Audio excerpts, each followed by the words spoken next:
30 cents should be enough for a gift for your mother, he said. And I have work tomorrow, so just handle the funeral by yourself. The day before my mother's funeral, that's what my husband told me. What is he even saying? His words stirred a dark emotion deep within me. If it were acceptable, I'd punch him right now. Absolutely unforgivable. Well, then your thing is also worthy 30 cents, I retorted. I decided to exact the worst revenge possible on my husband. My name is Katie. I'm 28 years old. A year ago, I married James, who is the same age as me. Both of us were office workers, but at different companies. I met my husband a year ago at a dinner party hosted by a colleague of mine. Having no experience with men, I was hesitant to go at first and initially declined. My colleague insisted, so I reluctantly agreed, though I knew I was just there to make up numbers. I won't have much to contribute to the conversation anyway. I'll just get through it and go home. On the day of the dinner party, I was thinking this all the way on the train to the venue. I'm more of an indoor person, preferring to read books, and I'm shy. As a result, I don't have many friends of the same sex, let alone male friends. So, with these anxious thoughts, the dinner party began. Sitting quietly at the edge, sipping my drink, someone said to me, "It's no fun drinking alone, isn't it?" That was James. The most handsome and outgoing of the group. I couldn't understand why he was so eager to talk to me, especially with more attractive and vivacious women around. Initially, I thought him frivolous and was wary, but I found myself warming up to him as the conversation flowed. As the party was wrapping up, he asked, "Hey, can we exchange contact information?" Confused, but flattered, I agreed, and we went our separate ways. The next day, I got a message from him. "I'd like to see you alone next time." Seeing that message, I wondered if I was dreaming. Never having been asked out by a man before, I half suspected it was a joke. "Really? Then yes, let's meet." Elated by James's invitation, I accepted. A week later, I went out to dinner with James. After several dates, he confessed his feelings. Having never had a boyfriend, I was overjoyed at my first ever confession, practically jumping for joy. Of course, I'd be happy too. I went home and told my mother about my new boyfriend, her gaze drifting to my father's portrait. He had passed away about 10 years ago. Seeing my mother, who had raised me alone since then, smiling at my father's photo as she reported the news, I was so happy I cried. James, who had lost his parents when he was young, understood my pain of not having a father. Several months into our relationship, James proposed to me. "I'm so happy, but I need to think about it because of Mom." I was truly delighted, but I asked for time to think about his proposal. A month into our relationship, we discovered that my mother had terminal colon cancer and only 6 months to live. I had told James about it, that she might pass away soon. I definitely wanted to marry him, but I also wanted to spend as much time as possible with my mother, and my heart was torn. Seeing my dilemma, James said firmly, "I want to help with your mother's care. More than anything, I want her to see you in a wedding dress while she's still here." Overwhelmed by his words, I broke down in tears. To marry someone who cared so much about me was a true blessing. "I'm so happy. Thank you. I'd be honored." And so, I married James, and our life as a couple began. I believed that a happy life was starting for us, but that happiness didn't last long. About a month after our wedding, his attitude changed drastically. He used to be so kind when we were dating, but now he pushed all the housework onto me, citing tiredness from work. "Hey, dinner's ready!" No matter how loudly I called, he wouldn't come right away unless it was something serious.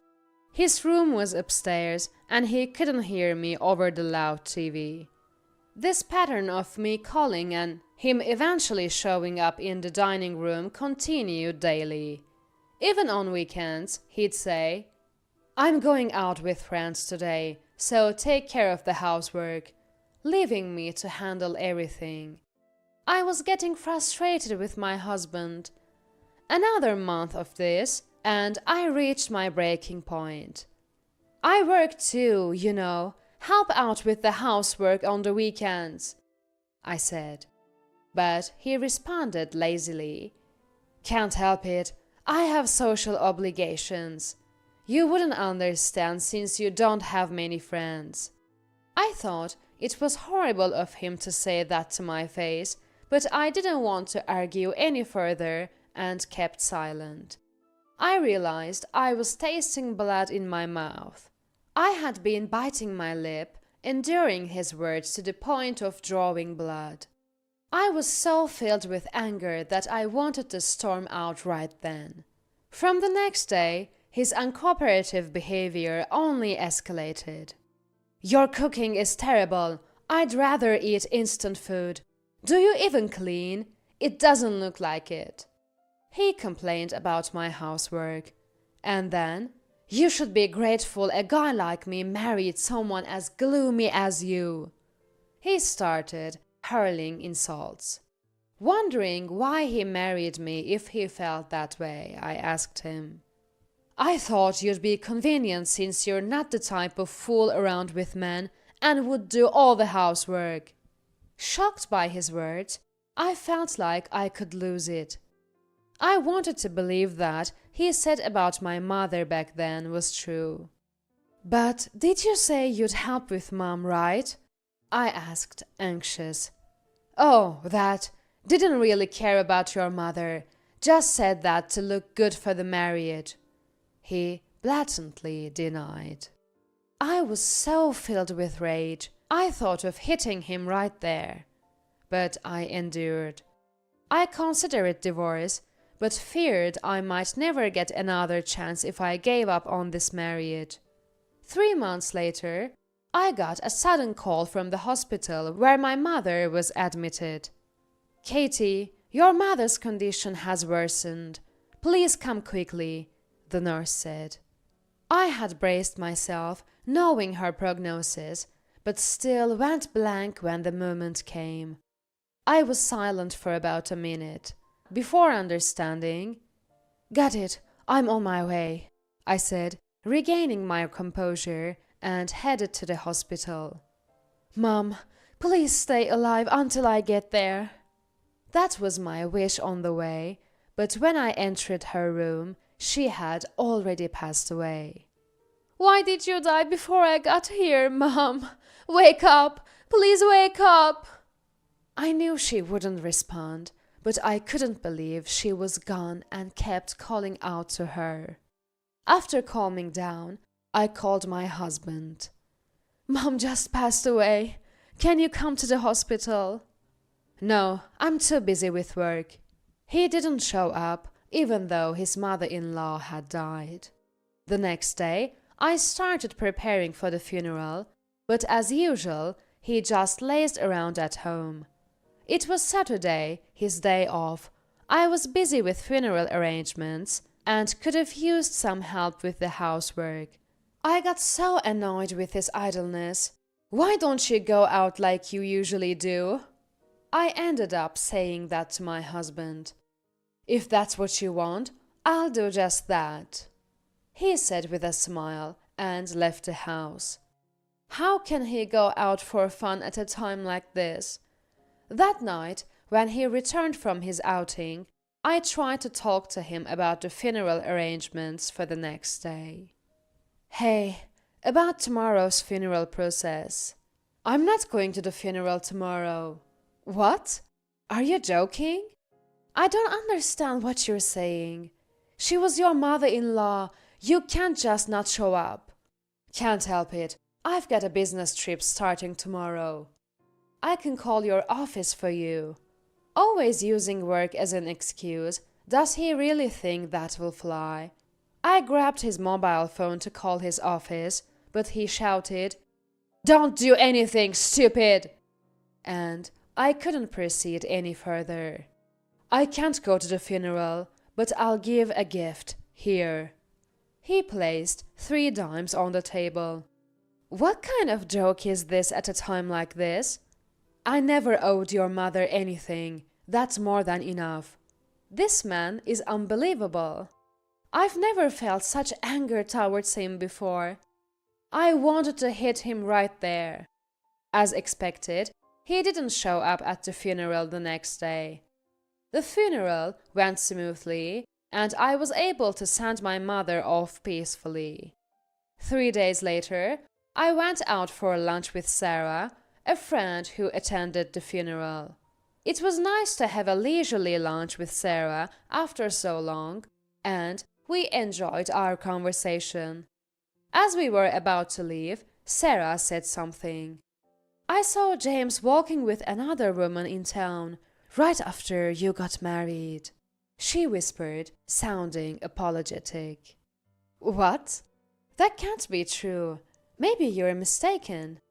I brushed it off at the time, but remembering my husband's frivolous nature, I wondered if it could be true. 2 days later, I snooped through his phone while he was in the bath. Luckily, he didn't set a passcode, probably never thinking I'd pry. He probably didn't expect me to look into his mobile phone and was caught off guard. I'll see with my own eyes whether my husband is really cheating. The messages were clear evidence of an affair. I want to see you right now. I prefer you over such a plain woman. In the photo folder, there were many pictures of them together, likely taken weekly. Sarah was right. He was cheating. I also checked the calendar and found plans for a trip with his mistress.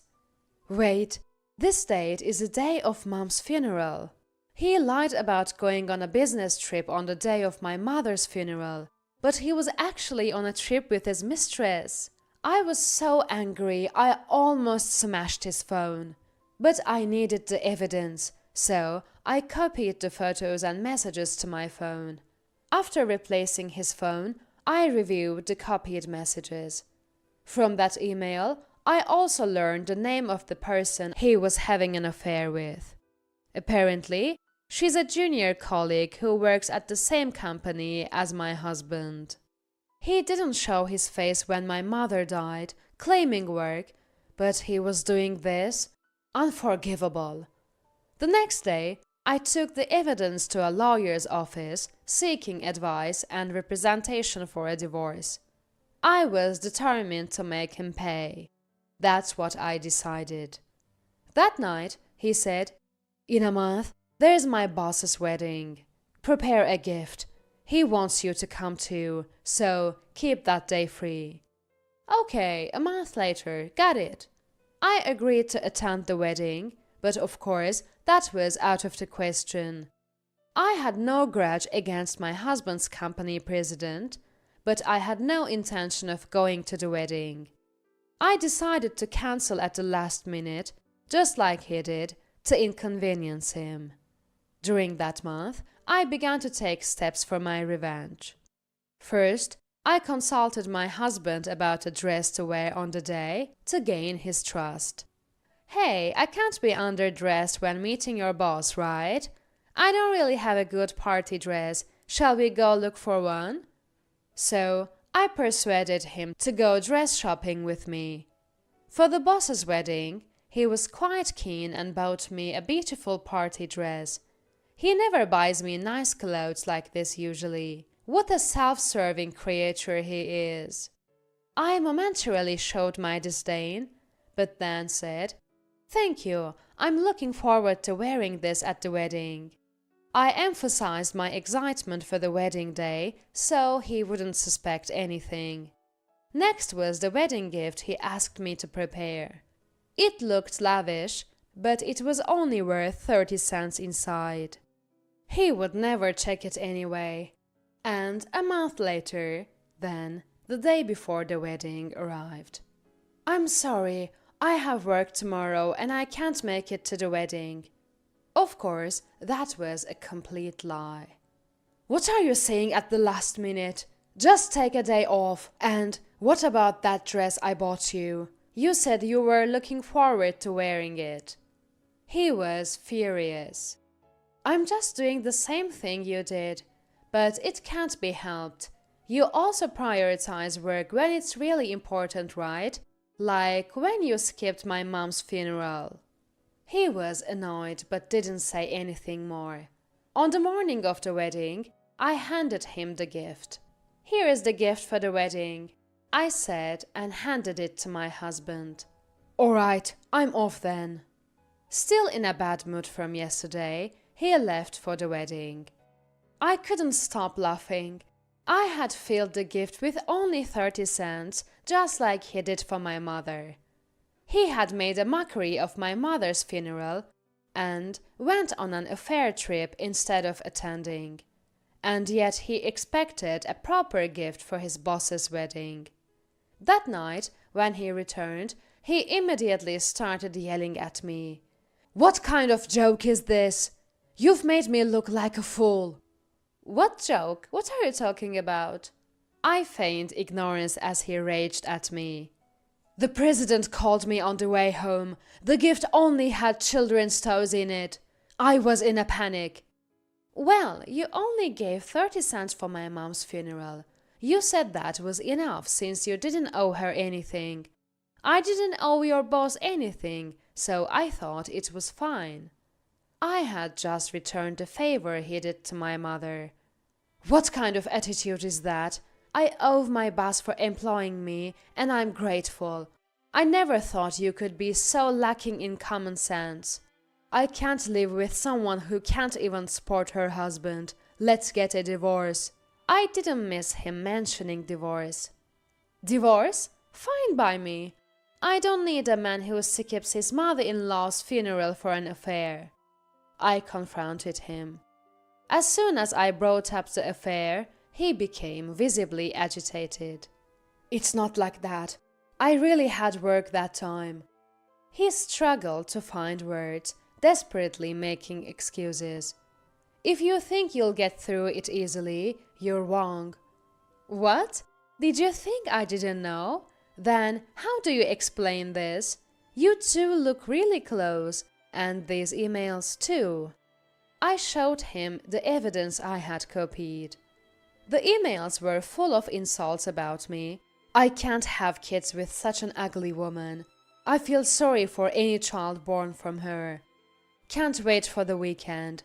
I just tell her I'm going out with friends and she doesn't say anything." There were things written there that made fun of me. I read these out loud and asked, "Still going to pretend you didn't know?" Seeing the emails, photos and schedules I had copied, my husband couldn't respond to my questions. "You once said I was just a convenient woman for you, remember? Even then, I didn't want a divorce and tolerated it because I was blinded by marriage. But to think you were cheating, I'm not so nice as to let myself be walked over forever." I became emotional, raising my voice as I recalled what he had said to me before. Despite everything, my husband remained silent, not answering any of my questions. "If you have nothing to say, it means you admit it, right? And you said we should get a divorce earlier, right? Then sign these divorce papers. By the way, I've already consulted a lawyer about your affair and will be seeking compensation from you and your mistress." To that, He readily admitted to the affair. "Fine. How much?" "You'll pay $30,000 and she will pay $10,000. I told him the amounts. He was shocked by the $30,000, but ultimately agreed to pay it, though he asked to make payments over time. "Fine, but if you miss a payment, you'll have to pay the remaining amount in full by any means necessary." I added that condition to his request for installment payments. "All right, I agreed to those terms. I'll definitely pay." We both agreed to the terms, and it seemed like things were settled for the moment. "Call your mistress. I know her name, workplace, and age, but I don't know her address." "I can't give you her address." He still tried to protect his mistress. "Still defending her? Just call her now," I demanded, and he hurriedly called her. "Hey, it's me. Someone wants to talk to you." I took the phone, trying to stay calm and ruthless. "Hello, this is James' wife, Katie. Thanks for always taking care of my husband. I need to confirm something and asked him to hand you the phone." As soon as I said that, she realized her affair was discovered. "I'm so sorry. I knew it was wrong, but I couldn't stop." She began apologizing, sounding tearful. "No need for apologies. You must have had a great time. I just need your address to send the compensation bill." Ignoring her apology, I demanded her address for the compensation claim. The next day, I sent the claim to the address obtained through a lawyer. 2 days later, as I was packing my things to leave his house, he apologized. "I'm really sorry. I've been reflecting." "It's too late for apologies now. The humiliation I suffered from you will never heal, and I will never forgive you. Enjoy your life with her." With that, I left the house. Riding the train back to my parents' home, tears streamed down. It was a short marriage of only half a year, but I was glad to get away from such a man. His panicked face when I confronted him was priceless. Thinking this, I headed back to my empty family home.